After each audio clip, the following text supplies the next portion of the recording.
3 साल हो चुके थे बेटे को अपना घर छोड़कर विदेश में बसे हुए। इन 3 सालों में बूढ़ी माँ और ज़्यादा बूढ़ी हो गई थी। 75 वर्ष की उम्र में सुलोचना देवी की याददाश्त काफ़ी कमज़ोर होती जा रही थी। उन्हें रोज़मर्रा की चीज़ें याद ना रहती, लेकिन जो उन्हें हमेशा याद रहता, उनका बेटा। दिन हो या रात, एक पल भी ऐसा ना होता जब उन्हें अपने बेटे की याद ना आती। दूसरी तरफ बेटा था, जो साल भर में एक आधा फ़ोन कर लिया करता था और 1-2 मिनट से ज़्यादा बातें भी नहीं करता था। फिर भी ये बूढ़ी माँ टकटकी लगाए अपने बेटे का इंतज़ार करती थी। एक दिन बेटे का विदेश से फ़ोन आया। हेलो हेलो, सुन रही हो माँ? अनिल बोल रहा हूँ, तुम्हारा बेटा। कैसी हो माँ? मैं ठीक हूँ बेटा, तुम, बहू और पोता कैसे हो? माँ ने पूछा। सब अच्छे हैं माँ, मैं अगले हफ्ते गाँव आ रहा हूँ माँ तुम्हें लेने। अब हम साथ में ही लंदन रहेंगे माँ। तुम्हारी बहू कह रही थी माँ को यहाँ पर लेकर आओ, बेचारी अकेली वहाँ परेशान होती होगी। बेटे ने कहा। माँ की बूढ़ी सूखी आंखें आंसुओं से भीग गई। उसके कमज़ोर शरीर के नस नस में खुशी की लहर दौड़ गई। बेटे और बहू का अपने प्रति प्रेम देखकर माँ का मन खुशी से भर आया। बेटे ने कहा। माँ, तैयार रहना, मुझे ज़्यादा दिन की छुट्टियाँ नहीं हैं। जिससे जितने पैसे लेने हैं लेकर रखना। तब तक मैं प्रॉपर्टी डीलर से बात कर लेता हूँ। घर के लिए? घर के लिए? माँ ने पूछा। हाँ माँ, गांव का घर हमें बेच देना पड़ेगा। अब हम साथ में ही रहने वाले हैं, तो वहाँ पर घर रखने का कोई मतलब नहीं माँ, बेटे ने कहा। बुढ़ापे की वजह से ठीक से चलने में असक्षम माँ ने पूरे मोहल्ले में घूम घूम कर अपनी इस खुशखबरी को सबको सुनाया।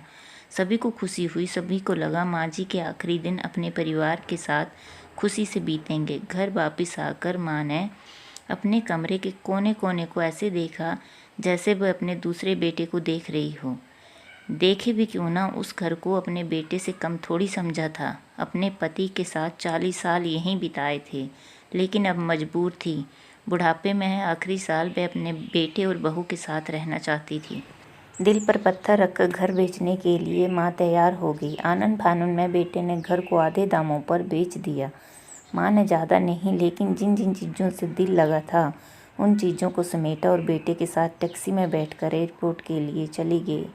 एयरपोर्ट पर जाकर बेटे ने कहा माँ से कि तुम यहाँ बेंच पर बैठो, मैं सामान और बोर्डिंग पास की जांच करा कर आता हूँ। वहाँ वक्त लगता है और खड़ा रहना पड़ता है, तुम्हें तकलीफ़ होगी, तुम यहीं आराम करो। मैं यूँ गया यूँ आया। माँ बेंच पर बैठ गई और बेटा अंदर चला गया। काफ़ी समय हो गया, बेटा वापस नहीं आया। माँ सोचने लगी ज़्यादा भीड़ होगी इसलिए देर लग रही होगी। अंधेरा होने को आया। अब तो माँ लोगों की चहलकदमी भी कम होने लगी। माँ को अब चिंता होने लगी। एक कर्मचारी ने आकर पूछा, किससे मिलना है? माँ जी, आपको यहाँ पर क्यों बैठी हैं? डरती हुई आवाज़ में सुलोचना देवी बोली। मेरा बेटा अंदर सामान की जांच कराने गया है, लंदन जा रहे हैं हम। क्या नाम है माँ जी आपके बेटे का? कर्मचारी ने पूछा। अनिल नाम है मेरे बेटे का, सुलोचना देवी ने बताया। कर्मचारी अंदर गया और थोड़ी देर बाद बाहर लौटा।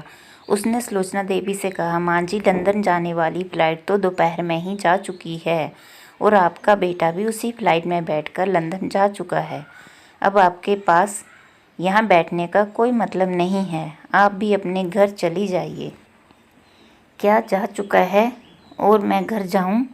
घर? माँ की आंखों में आंसुओं का सैलाब उठने लगा। जैसे तैसे माँ घर पहुँची, जो अब उसका था नहीं, बिक चुका था। वो वहीं बरामदे में तुलसी के पास सो गई। घर के नए मालिक को उस पर दया आई तो एक कमरा किराए में उसको दे दिया। पेंशन के पैसों से खाना और किराए का बंदोबस्त हो जाता था। दिन बीतने लगे। कुछ दिनों बाद घर के नए मालिक ने सुलोचना देवी से कहा, माँ जी, आप अपने रिश्तेदारों के यहाँ पर जाकर क्यों नहीं रहती? इस उम्र में आपके लिए वही अच्छा होगा। अच्छा तो होगा, लेकिन अगर मेरा बेटा वापस आया तो उसका ख्याल कौन रखेगा? मेरा बेटा बहुत भोला है, उसे अपना ख्याल रखना बिल्कुल भी नहीं आता। मैं कहीं नहीं जाऊंगी, क्या पता कब उसे मेरी ज़रूरत पड़ जाए। माँ ने कहा। दोस्तों, सच बता रहा हूँ, माँ की ऐसी बातें सुनकर मेरी आंखों में आंसू आ गए। किसी ने सच ही कहा है, पूत कपूत हो सकता है लेकिन माता कभी को माता नहीं हो सकती। दोस्तों, आप सभी से हाथ जोड़कर विनती करती हूँ, अपने माता पिता की जितनी हो सके सेवा करना, उनके साथ कभी बुरा बर्ताव मत करना। धन्यवाद।